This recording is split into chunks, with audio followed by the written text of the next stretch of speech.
This review is for The Wizard of Oz, the official 75th anniversary companion by Jay Scarfone and William Stillman. You might recognize Scarfone and Stillman's names from some of the other Wizard of Oz books that I've reviewed on this channel. They are the sort of two foremost experts on the movie, and so I did speak about this book in the overview of the making of the Wizard of Oz books. And I feel like I was a little bit dismissive of this one, and perhaps was even suggesting that it was all style and no substance, which is not the case at all. This book is absolutely fantastic and a great read, whether it's the only book on the movie you want or you've got a ton of others in your collection. I think in that overview video it was perhaps a little overshadowed by my real enthusiasm for the other books, but this one definitely stands strong alongside them. So first of all, the most obvious thing is that this is aesthetically the most well-designed and beautiful of any Wizard of Oz book. It really is sort of dressed to the nines for the 75th anniversary, which is really nice. The layout, the design, the pictures, everything is just so great. The only one weird thing I will say is that a lot of the film stills throughout the book you'll see as we go through are actually tinted, either like completely tinted, either red or yellow or green or blue, and I have no idea why that actually was. It looks really garish, and they would have been much better in black and white. So maybe you're not as, a crazy enthusiast like myself and other people, and you only want one book on the making of the Wizard of Oz. I think this is actually a definite contender to consider, depending on what you're looking for. The text and information presented is not nearly as thorough. It's a very quick read. There really is only about like a quarter page of text to each page. But if you don't want all the nitty-gritty details of how the film made, you just want some like nice facts, a nice overview, just something special to help you cherish that nostalgia or enthusiasm you have for the film. And then, if you're like me and you already have one or two or three or four of the other making of the Wizard of Oz books, there's that real question of, do I need another one? Is this worth it? Is this just a prettier looking rehash of what I already have? And I can tell you, absolutely not.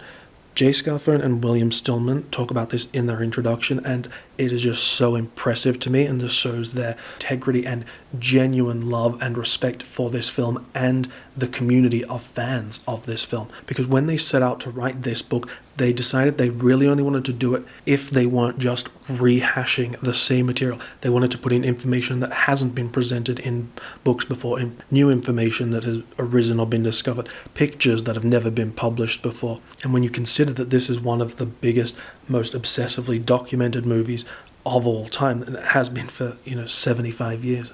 The idea of being able to bring together enough new information to warrant another book seems so unlikely, but I think they have done as good a job as anyone possibly could. Because the fact of the matter is, in the hands of less scrupulous authors or a publisher, it would have been very easy to just rehash a bunch of the same tired old information and photography and slap a 75th anniversary sticker on the front. In fact, a bunch of other publishers and authors have done that, but because this official 75th anniversary companion isn't that, it's really quite admirable. And as a huge Wizard of Oz fan, it was such a delight to go through and see pictures and art and documents, all sorts of imagery that I've never seen before. And then the accompanying text, even though I've read 5 other books on the making of the Wizard of Oz, 2 of which are by these same authors, there was a surprisingly little amount of rehashed information. So many great new nuggets of information that I've never heard anywhere else. It was an absolute joy and did not feel like repetitive. It really feels great to read this book in conjunction with the other books by these authors. It does feel super short. It's a super quick read. There's really not a whole lot of text. Everything flies by so quickly. And it gives you, and it would regularly leave you with that feeling of wanting more. But then I think if this is the first book by these authors you've read, you can then move on to The Wizardry of Oz, or The 50th Companion, or Algene Harmutz's book, to sort of get the full story. Or if you're like me and you've already read all those books, you can then come to this one and just pick up some new little tidbits of information and really indulge in some really great pictures you probably haven't seen elsewhere. Oh, this is definitely my favorite page. It's just a full 2-page reprinting of a magazine article, I guess, from the time. But it just looks so great, and I wish they had have included a couple more of these. So most of this quote-unquote new information actually appears to be coming from magazines that were written at the time, which is a really good resource, and makes me wonder why these haven't been sort of leveraged in other books and documentaries and things like that I've seen. So, but the fact that they're being utilized as the main source for this book is really good. So even though all the text and the areas of the film it covers go by in a flash, it still feels remarkably fresh. And so on the whole, a great, great book for the 75th anniversary of this movie.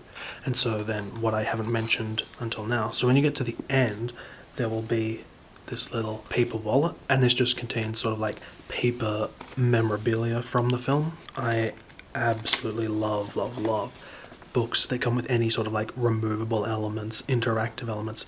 I'm such a sucker for that. So I was so excited for this because I thought there'd be so much great stuff they could do for The Wizard of Oz. They've done this sort of thing with a lot of other movie books, like the Sound of Music companion that was released around the same time as this.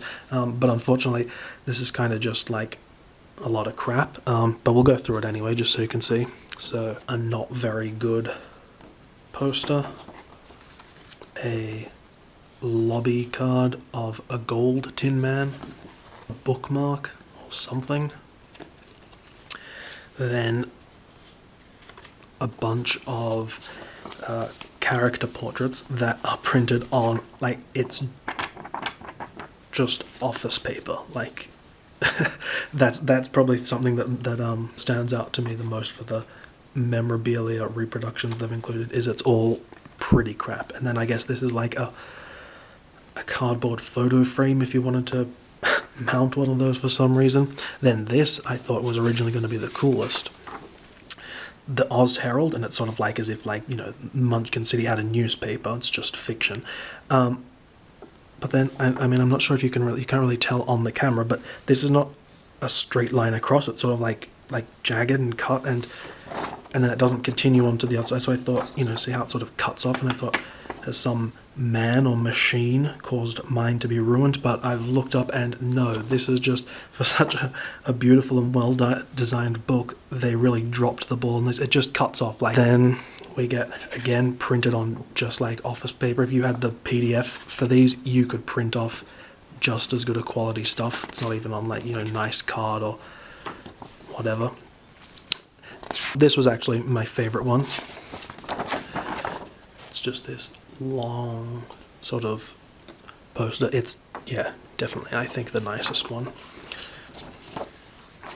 And then you get these, which are, I don't know, just kind of dumb because only the Scarecrow got a diploma and didn't look like this. So again, it's not really memorabilia. Was this stuff created just for this book? I don't know. There's no explanation for any of the stuff you get here in the book. And then this was also kind of fun, but not an actual factual reproduction.